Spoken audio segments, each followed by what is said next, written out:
Hey folks, thanks for clicking on the video. In today's video, we're going to talk about Social Security, when to draw it.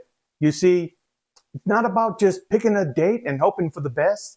It's about understanding what Social Security is all about, making an informed decision. And so in this video, what I want to cover is 3 factors that you should consider when you're deciding when to start drawing your Social Security.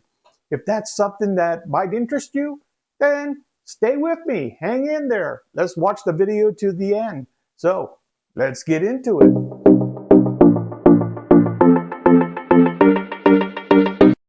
So many people think the earlier, the better, or I'll wait until they force me to start to withdraw.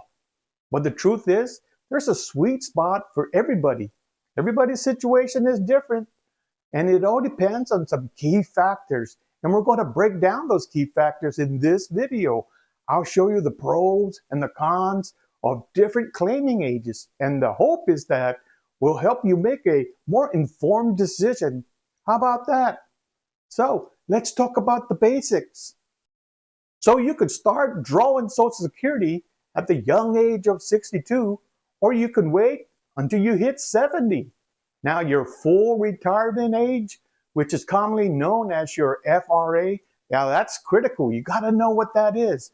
So for most people getting close to their retirement age, now their FRA is probably somewhere in between 66 and 67 years. So mine was 66 and 8 months. But it's critical to know that.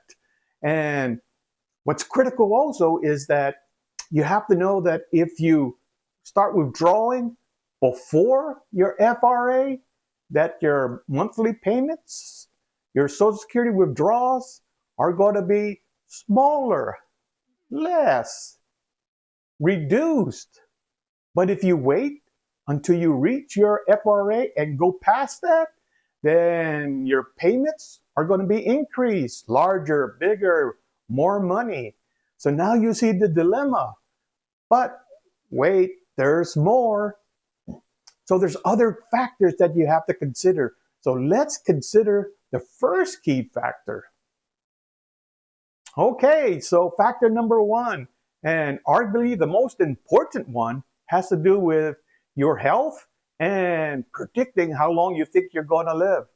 I know it's a tough one to predict, but it's vital that you try. So how do you do that? Well, start by considering the health of your family history. So if you come from a family that has a long lifespan, mom and dad are still alive, or maybe it's a older sibling that's still alive in excellent health, and your health is great, you're in excellent health, then you might want to consider at least waiting until you reach your FRA, or wait until you hit 70.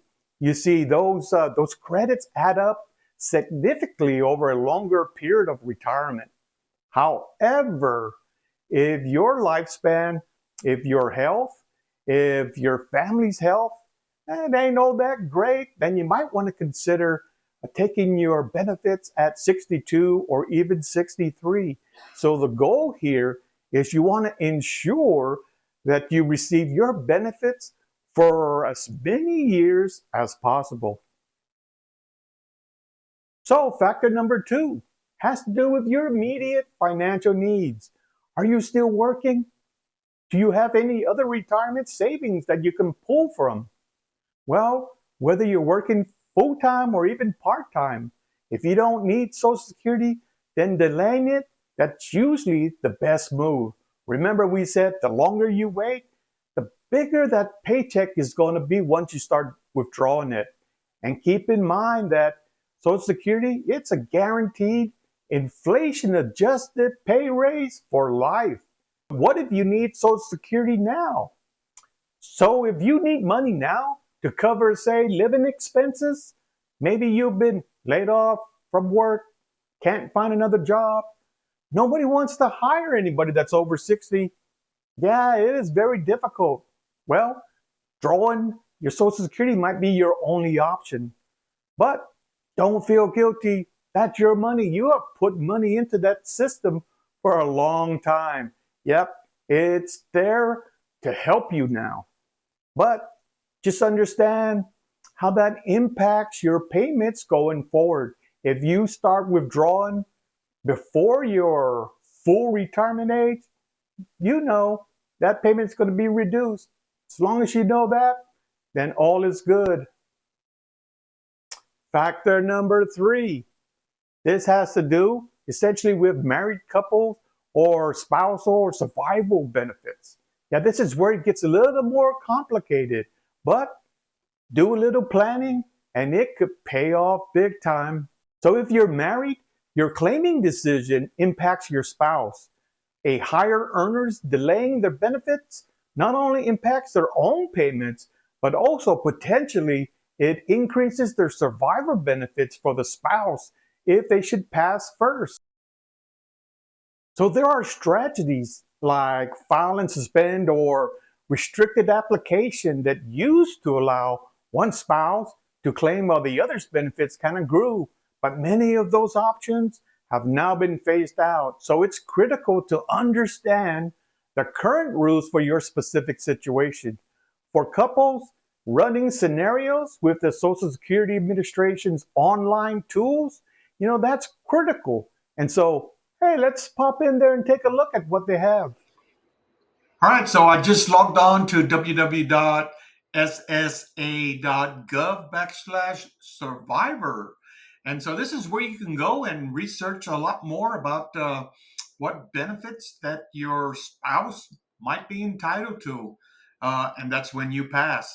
And so right here, survivor. So who can get survivor benefits? It explains it right here. Spouses, uh, age 60 or older, were married at least 9 months before the spouse's death and didn't marry before age 60. All right. And so what could they get? You can jump over to here and you can see what they can get, right? Payments start at 71 and a half. So 71 and a half of spousal benefits, and it increases the longer you wait to apply. So for example, 75% at 61, 80% of what the person was making or receiving, right, at 63, and over 90% at age 65. Or you can get up to 100% if you reach your full retirement age for survivor benefits. So, like for my wife, it'd be 66 years and 8 months. So, this is a good place to start.